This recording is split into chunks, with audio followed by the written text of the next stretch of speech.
France Culture.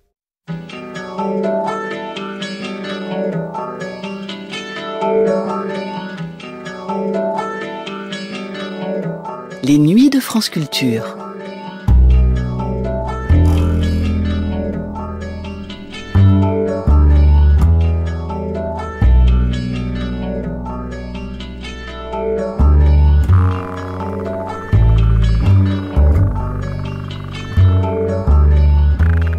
Dans ses leçons sur l'histoire de la philosophie, Hegel écrit « Spinoza constitue un tel point crucial pour la philosophie moderne qu'on peut dire en fait qu'on a le choix entre le spinozisme ou pas de philosophie du tout. » C'est dire le rayonnement de la pensée de Spinoza, l'une des plus reprises et les plus glosées de ces 3 derniers siècles.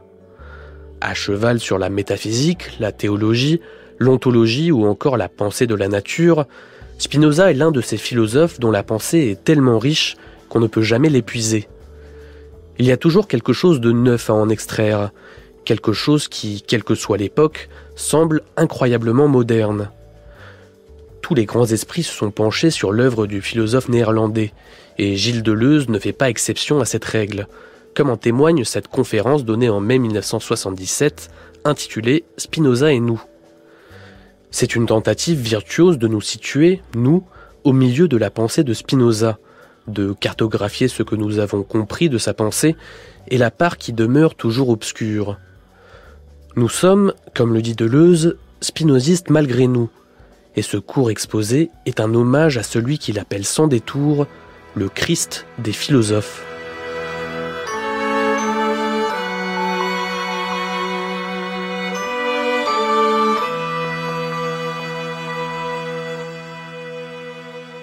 Je parle de Spinoza et nous, ce qui a l'air d'un titre trop ambitieux.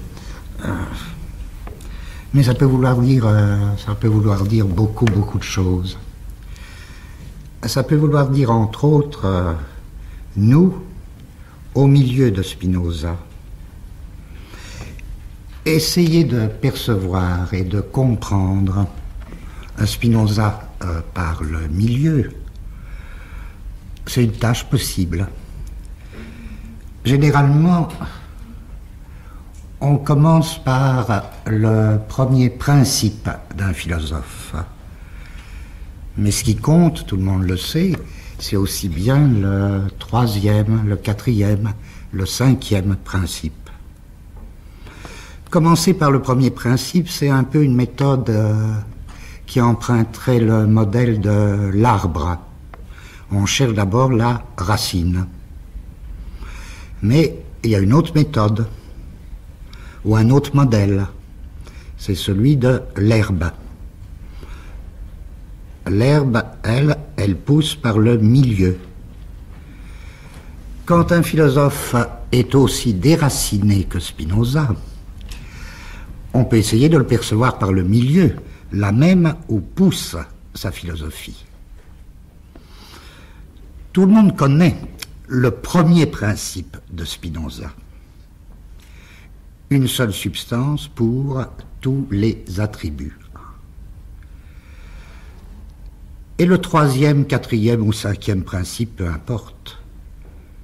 Tout le monde le connaît aussi. C'est, cette fois, une seule nature pour tous les corps. Une seule nature pour tous les individus. Une nature qui est elle-même un individu dont les parties varient d'une infinité de façons. Non, c'est pas la même chose. Je veux dire, ce n'est plus comme au niveau du premier principe. L'affirmation d'une substance unique. C'est plutôt maintenant l'étalement d'un plan commun, l'étalement d'un plan d'immanence où sont tous les corps, toutes les âmes, tous les individus. Ce plan d'immanence, ce plan de consistance, comme dit Guattari, ce n'est pas un plan au sens de plan dans l'esprit, même si c'était l'esprit d'un Dieu. Ce n'est pas un plan au sens de projet ou de programme. C'est un plan au sens géométrique. Section, intersection, diagramme et pas programme. Alors, être au milieu de Spinoza, surgir au niveau du 3e, 4e, 5e principe, c'est être sur ce plan, ou plutôt c'est s'installer sur ce plan, parce que ça ne se fait pas tout seul. C'est déjà un mode de vie, c'est déjà une façon de vivre. Donc, qu'est-ce que c'est ce plan d'immanence? Et comment le construit-on? Parce qu'à la fois il est pleinement immanent et d'une certaine manière déjà là. Il est plan de nature. Et la nature, elle ne nous a pas attendus. Et pourtant, il doit être construit. Il doit être construit par chacun, individu ou groupe. Pour qu'on ait une chance de vivre, si c'est utile, pour qu'on ait une chance de vivre d'une manière spinoziste. Eh bien, je voudrais demander d'abord, en fonction de ce plan, comment Spinoza définit un corps. Et là aussi, tout le monde le sait. Un corps quelconque, Spinoza le définit de deux façons simultanées. D'une part, un corps si petit qu'il soit comporte toujours une infinité de particules. Et ce sont les rapports de repos et de mouvement, de vitesse et de lenteur entre particules qui définissent un corps et l'individualité de ce corps. D'autre part, un corps en affecte d'autres, il affecte d'autres corps, et il est affecté par d'autres corps. Et c'est ce pouvoir d'affecter et d'être affecté qui définit aussi le corps dans son individualité. En apparence, ce sont deux propositions très simples, très courantes et puis même tout à fait ordinaires. L'une est une proposition cinétique, consistant à définir un corps par les rapports de vitesse et de lenteur entre ses particules.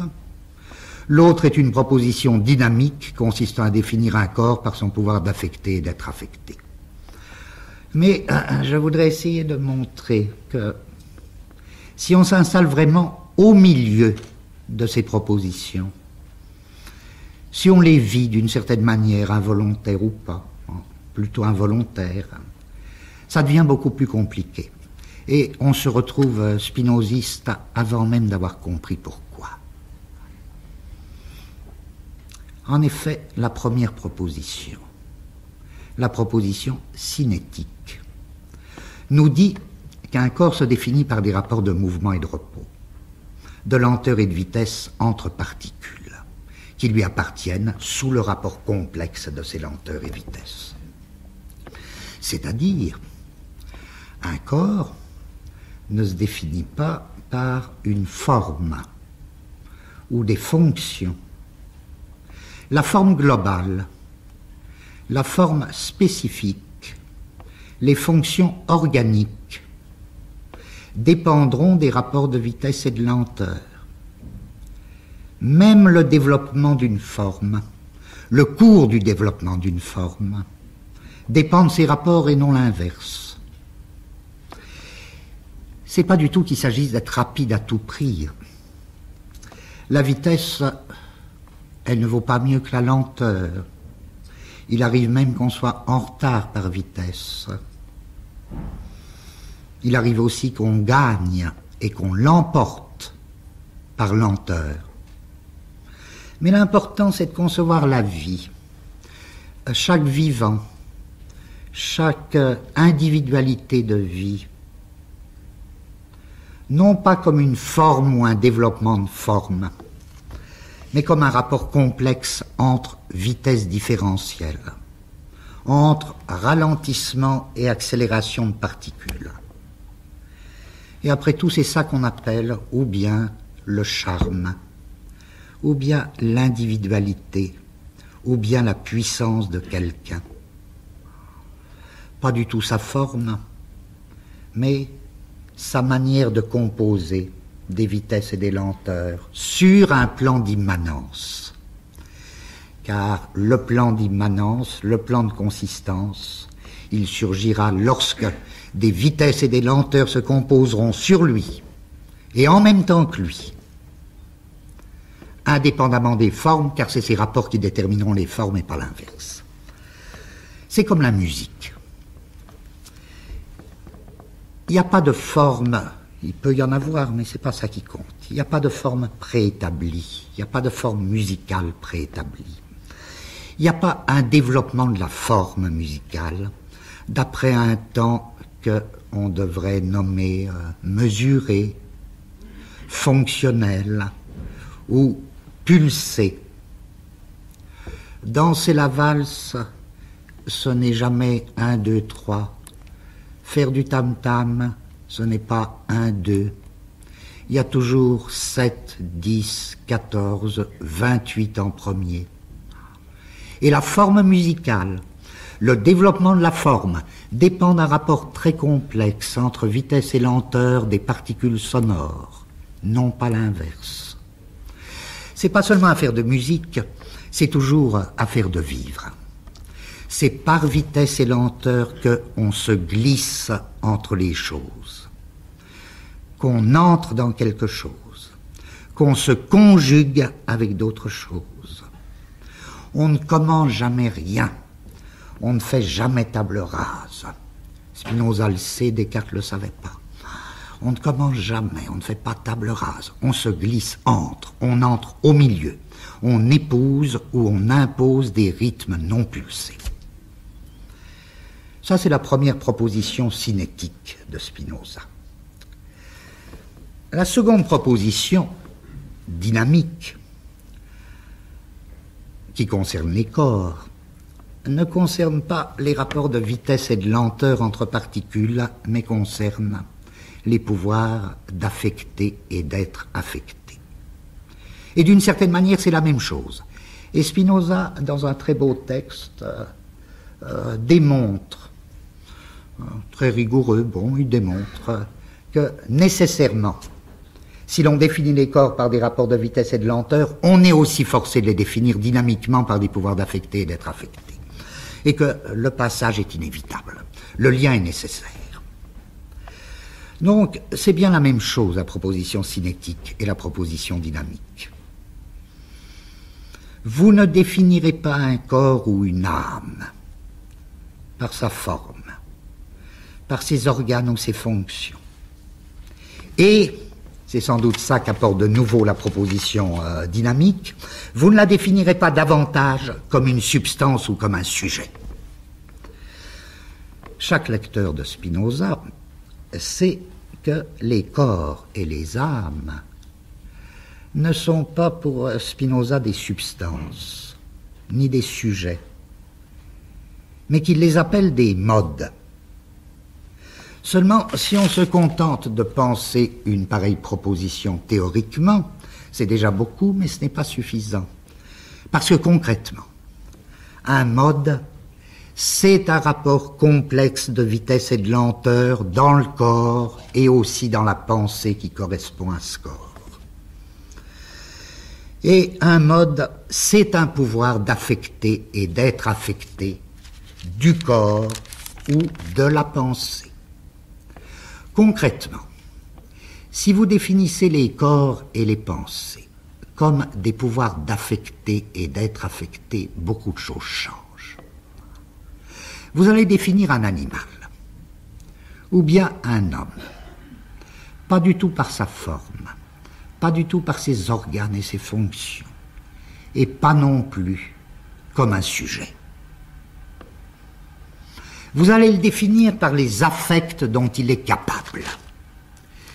capacité d'affect, avec un seuil maximal et un seuil minimal. Ce que la bête peut supporter, ce qu'elle est capable de supporter, les affects dont elle est capable, au plus haut et au plus bas, avec sans doute des variations d'après les âges, les moments, les capacités d'affect. C'est une notion très courante chez Spinoza et qui parcourt toute l'éthique. Prenez un animal quelconque. Vous ne vous occupez de rien d'autre que la liste des affects que vous pouvez en dresser. Les enfants savent le faire, ça. Mais s'il y a un philosophe enfant, c'est Spinoza, c'est pas Héraclite, sûrement pas. S'il y a un philosophe qui a un devenir enfant, c'est Spinoza. Peut-être. Les enfants savent le faire. Le petit Hans, qui fut si mal psychanalysé par Freud, ne faisait que ça. Et le petit Hans fait une liste d'affects à propos d'un spectacle de la rue, à savoir un cheval de trait qui tire une voiture dans la ville. Et la liste qu'il fait au hasard, ça donne n'importe quel ordre, c'est une bête fière. La fierté, c'est non seulement un affect, c'est une capacité d'affect. Il est fier. Il a des œillères. C'est un affect d'une toute autre sorte. Il a du noir autour de la bouche. Il tire une charge lourde. Il s'écroule. Il est fouetté. Être fouetté, c'est un affect. C'est même ce que Spinoza appellerait un affect passif. Il est fouetté. Il fait du charivari avec ses jambes, etc. Et la liste continue. Bien. Spinoza, pour son compte, dit, mais j'aurais pu inverser les citations. Spinoza, pour son compte, dit, il y a de plus grandes différences entre un cheval de labour ou de trait d'une part, et d'autre part un cheval de course, qu'il n'y en a entre un cheval de labour et un bœuf. C'est une proposition très très importante dans l'éthique, ça. C'est parce que le cheval de course et le cheval de labour n'ont pas les mêmes affects et pas le même pouvoir d'être affectés. Tandis que le cheval de labour et le bœuf ont des affects relativement communs. C'est important parce que on voit bien alors que le plan d'immanence, où se déroule la distribution des affects comme la distribution des vitesses différentielles, des vitesses comparées, on voit bien que le plan d'immanence, le plan de nature, ne consiste pas du tout à séparer des choses dont on pourrait dire que les unes sont naturelles et dont on pourrait dire que les autres sont artificielles. L'artifice fait complètement partie de la nature, puisque toute chose, sur le plan immanent de nature, sur le plan de consistance, se définit par les agencements de mouvements et d'affects dans lesquels elle entre, que ces agencements soient les plus artificiels ou les plus naturels. Longtemps après Spinoza, des biologistes ou des naturalistes essaieront de décrire ce qu'ils appellent des mondes animaux, uniquement définis par des affects, des pouvoirs d'affecter ou d'être affectés. Par exemple, von Uexküll le fera pour la tique, animal qui suce le sang des mammifères. Il définira cet animal-là, cette bête-là, par 3 affects. Et c'est pas sa faute, elle n'en a que 3. Mais c'est déjà beaucoup. Il y en a beaucoup parmi nous qui en ont. Enfin, il y a beaucoup de gens qui ont 3 affects. Le premier, un affect de lumière, grimper en haut d'une petite branche. Le deuxième, un affect olfactif, se laisser tomber sur le mammifère qui passe sous la branche. Le troisième, un affect calorifique. Chercher la région sans poils sur le mammifère, la région plus chaude où il va pouvoir s'enfoncer et trouver le sang. Un monde avec trois affects uniquement alors que la tique baigne dans la forêt immense qui ne cesse d'envoyer des excitations, des sollicitations de tous les côtés, et à tout, elle est fermée, elle est sourde, elle est aveugle, elle est sans affect, sauf pour ces trois choses-là, le reste du temps, elle jeûne, elle dort. Donc, un seuil optimal et un seuil pessimal, un seuil maximal, un seuil minimal dans le pouvoir d'être affecté. Pas forcément que ce soit très bon, le seuil optimal, c'est aussi bien la tique repue de sang qui va mourir. Le seuil pessimal ou minimal, c'est la tique qui jeûne, qui peut attendre des années le mammifère qui va passer sous sa petite branche.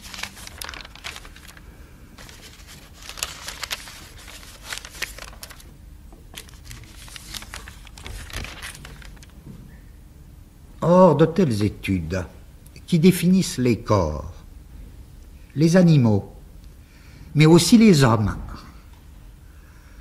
par les affects dont ils sont chacun capables, ont fondé ce qu'on appelle aujourd'hui éthologie. Et ça vaut pour nous, ça vaut pour les hommes, non moins que pour les animaux, parce que personne ne sait d'avance les affects dont il est capable. C'est une très longue affaire d'expérimentation, c'est une très longue affaire de rencontre, c'est une très longue affaire de montage, c'est une longue prudence, c'est une sagesse spinoziste. La page la plus drôle de Spinoza, chez Spinoza il y a toujours des pages, chez tous les philosophes, il y a de grandes pages comiques, c'est lorsque Spinoza explique ce que c'est que l'aventure de Adam et l'histoire de la pomme, et que c'est l'histoire d'un empoisonnement, que c'est l'histoire d'une intoxication alimentaire, et que Adam a mangé la pomme, et que les rapports constitutifs de la pomme décomposaient les rapports constitutifs d'Adam, que Adam a été à la lettre empoisonné, il a fait une mauvaise rencontre. C'est de l'éthologie. Or, je dis que savoir les affects dont on est capable, les affects que l'on peut supporter, qu'on est capable de supporter, personne ne le sait d'avance.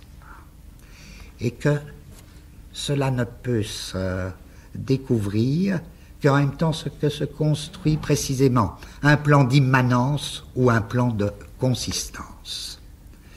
L'éthique de Spinoza n'a rien à voir avec une morale, et il la conçoit lui-même comme une éthologie, c'est-à-dire comme à la fois une composition des vitesses et des lenteurs, une composition des pouvoirs d'affecter et d'être affecté sur un plan d'immanence.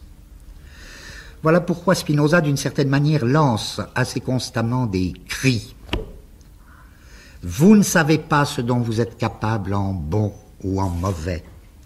Vous ne savez pas d'avance ce que peut votre corps ou votre âme. Vous ne savez pas d'avance ce que peut un corps quelconque ou une âme. Dans telle rencontre, dans tel agencement, dans telle combinaison. Je voudrais essayer de résumer. Si l'on est spinoziste,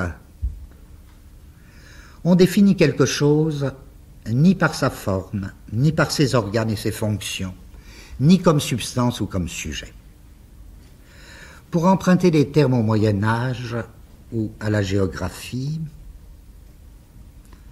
on définirait un corps par une longitude et une latitude.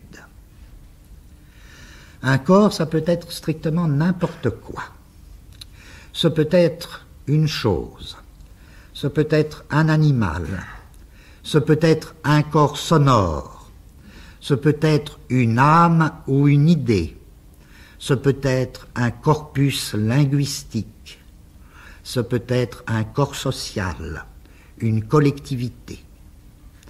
Nous appelons longitude d'un corps quelconque l'ensemble des rapports de vitesse et de lenteur, de repos et de mouvement entre particules qui le composent sous ce rapport complexe. Et nous appelons l'attitude d'un corps l'ensemble des affects qui remplissent ce corps à chaque moment sous le double aspect de son pouvoir d'affecter et d'être affecté. Ainsi, nous établissons une espèce de cartographie d'un corps, et l'ensemble de toutes les longitudes et de toutes les latitudes constitue le plan d'immanence ou plan de nature, le plan de consistance, toujours variable à chaque moment, et qui ne cesse pas d'être remanié, construit, reconstruit par les individus et les collectivités. Alors, voilà ce que je voudrais dire très vite et sommairement et insuffisamment. Peut-être est-ce qu'il y a deux manières très très différentes, très opposées, de concevoir le mot plan, ou l'idée de plan, même si les deux idées ne cessent pas de se mélanger, même s'il y a un bout de l'une qui vient s'insérer dans un bout de l'autre. Il s'agit bien de planification, mais de deux planifications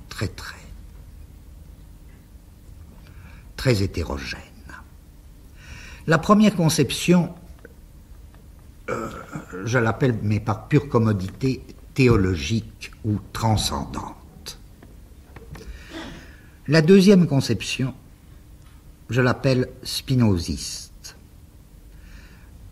celle d'un homme tout seul contre les pouvoirs du monde, ou bien celle d'un groupe quelconque contre un ordre établi. En même temps, c'est pas si simple, c'est-à-dire je regrette en même temps ce que je viens de dire, parce que un homme quelconque ou un groupe peut très bien verser, il ne fait même que ça, dans le plan théologique, passer du côté du plan théologique, et inversement, le monde peut être traversé, il peut être recoupé par un plan surprenant et qui nous prend tous de court. Mais, mettons, j'appelle plan théologique, première conception du plan, tout plan qui d'une manière ou d'une autre vient d'en haut et qui se rapporte à une transcendance si cachée que soit cette transcendance. C'est un dessein dans l'esprit d'un Dieu, mais ça peut être aussi bien une évolution, un plan d'évolution dans les profondeurs supposées de la nature, ou encore l'organisation de pouvoir d'une société. Un tel plan peut être structural ou génétique, il peut être les deux à la fois.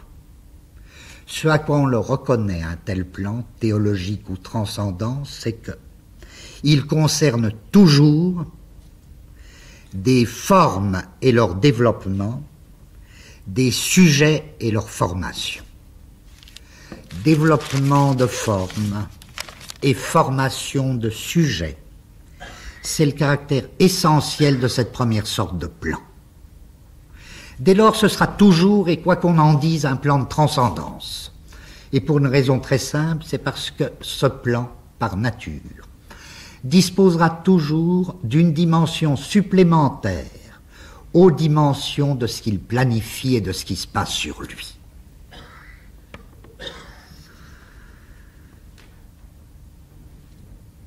C'est en ce sens que certains musiciens, pour reprendre une allusion que je faisais tout à l'heure, nous disent que, peut-être sinon pas raison, mais ils nous disent que la musique occidentale a été longtemps sous le principe, le principe d'une espèce de plan de composition qui n'était jamais donné, qui donnait lui-même des formes à entendre et qui dirigeait le développement des formes, mais lui, en tant que principe compositionnel, il n'était jamais donné dans ce qui était donné. Il devait toujours être inféré à partir de ce qui était donné, conclu de ce qui était donné. induit à partir de ce qui était donné, mais n'était pas donné comme tel. Je dis que l'autre sorte de plan, c'est le plan d'immanence. Et le plan d'immanence, lui, il ne peut pas disposer, et c'est sans doute ça sa force et sa puissance, il ne dispose jamais d'une dimension supplémentaire aux dimensions de ce qui se passe sur lui. Au contraire, comme certains musiciens modernes se réclament d'un processus compositionnel qui doit être donné pour lui-même en même temps que ce qu'il donne, qui doit être entendu pour lui-même en même temps qu'il nous fait entendre quelque chose. Comme si à ce moment-là, il y avait un plan de consistance, un plan d'immanence sonore, où les choses et où le mouvement n'est plus que rapport de vitesse et de lenteur, distribution d'affect, indépendamment d'une forme qui se développe ou d'un sujet et d'un caractère qui serait assignable. Je pense que beaucoup de musiciens américains, à cet égard, actuellement, développent un tel plan d'immanence sonore, où le processus de composition doit être saisi en même temps que ce qui est composé. Je pense que sont très importantes aujourd'hui certaines déclarations de Boulez, lorsque Boulez réclame au besoin des formes musicales intrinsèquement pauvres, de plus en plus sobres, de telle manière que puissent en échapper des rapports de vitesse et de lenteur entre particules sonores, avec de fortes charges affectives, ou comme il dit lui-même, et c'est la même chose, émotives. Les textes de Boulez sont très admirables à cet égard, pour le développement d'une espèce de plan d'immanence sonore dans la musique. C'est pareil pour la littérature. Il ne s'agit pas d'écrire vite ou d'écrire lentement. Il s'agit d'autre chose. Il s'agit que l'écriture soit elle-même production de vitesse ou production de lenteur, qu'elle produise des vitesses et des lenteurs nouvelles. Revenons au passé. Goethe s'oppose d'une certaine manière à Kleist. Hegel s'oppose d'une certaine manière à Hölderlin.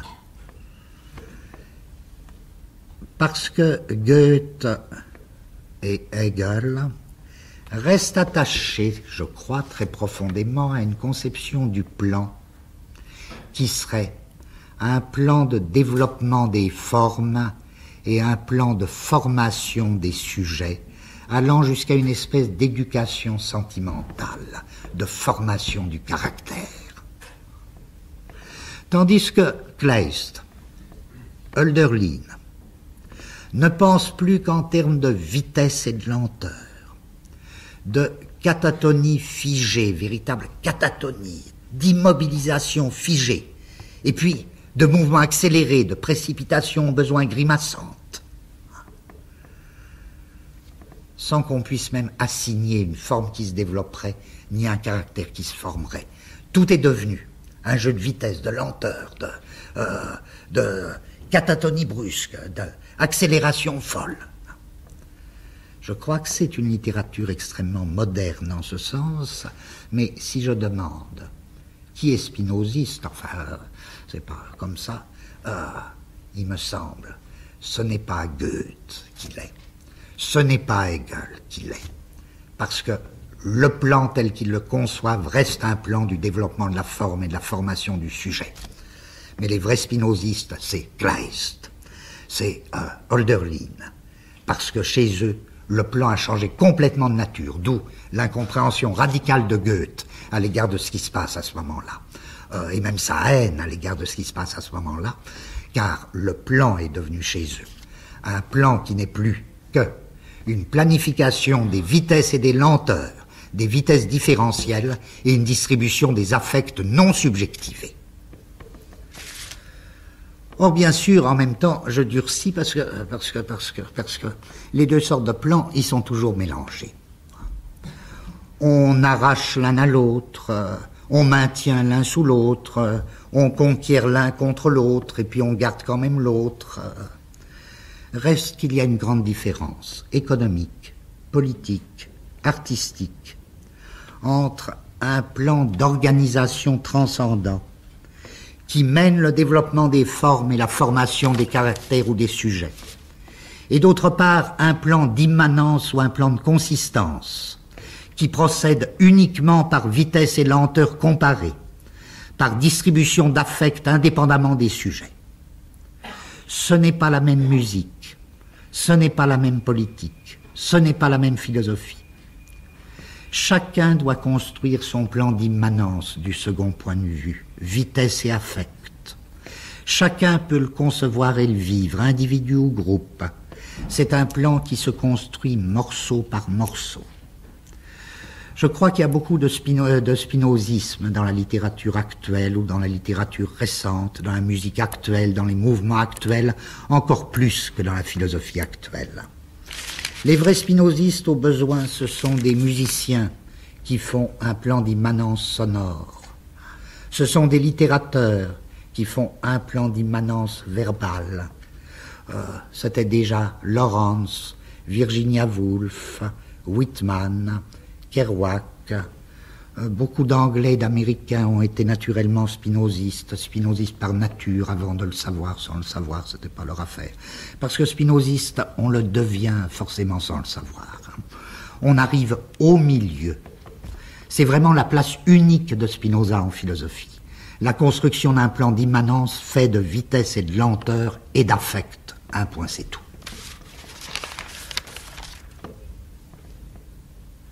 Je voudrais dire, pour terminer, que, à mon avis, comme M. Gouguet avait la très très grande gentillesse de rappeler qu'en effet, j'avais fait un travail sur Spinoza, à mon avis, je n'avais fait sur Spinoza qu'une seule découverte et encore vraiment toute petite. C'était mon impression que le livre de Spinoza, l'Éthique, avait comme une double composition.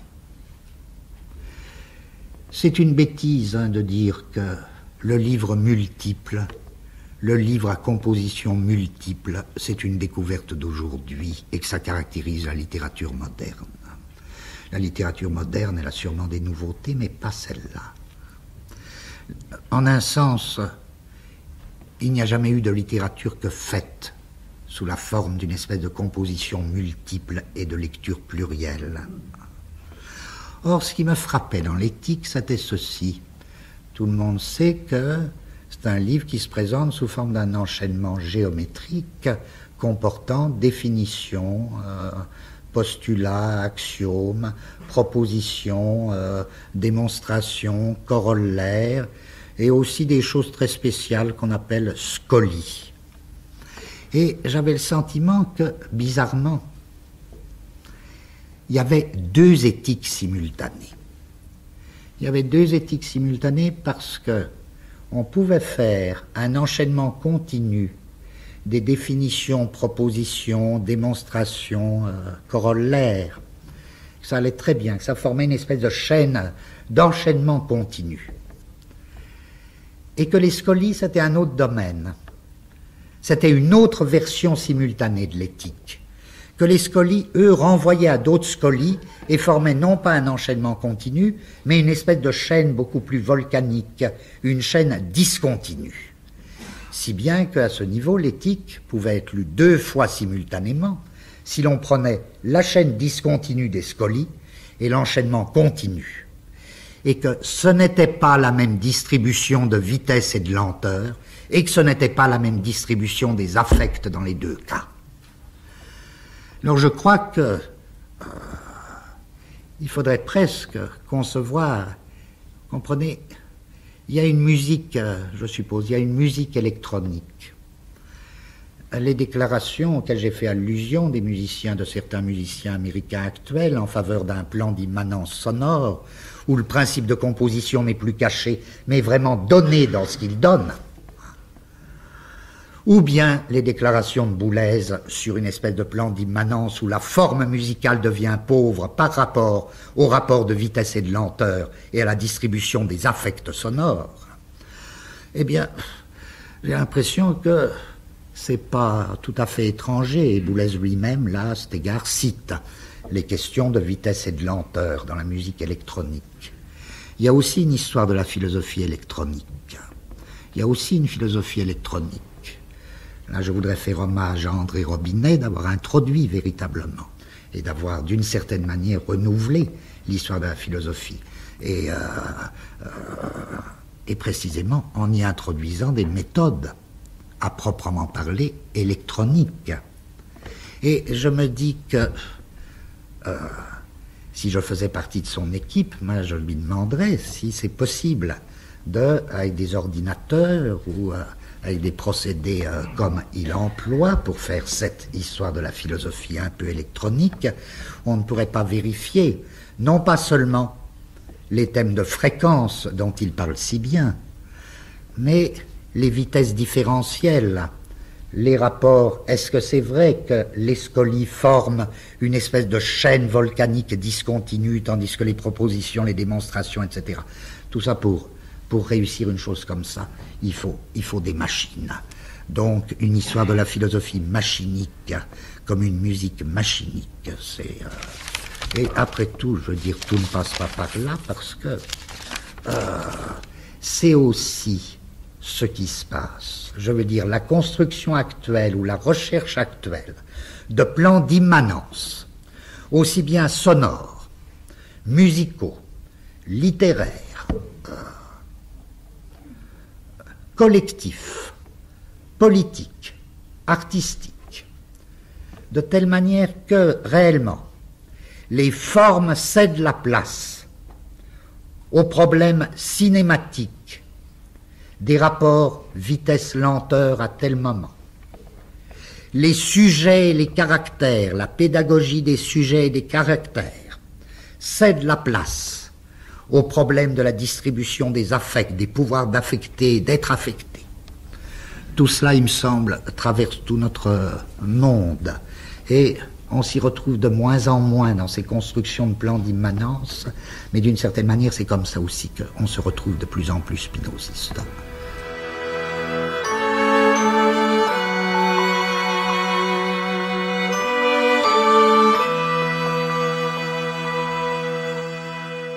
C'était Spinoza et nous, une conférence de Gilles Deleuze enregistrée en mai 1977.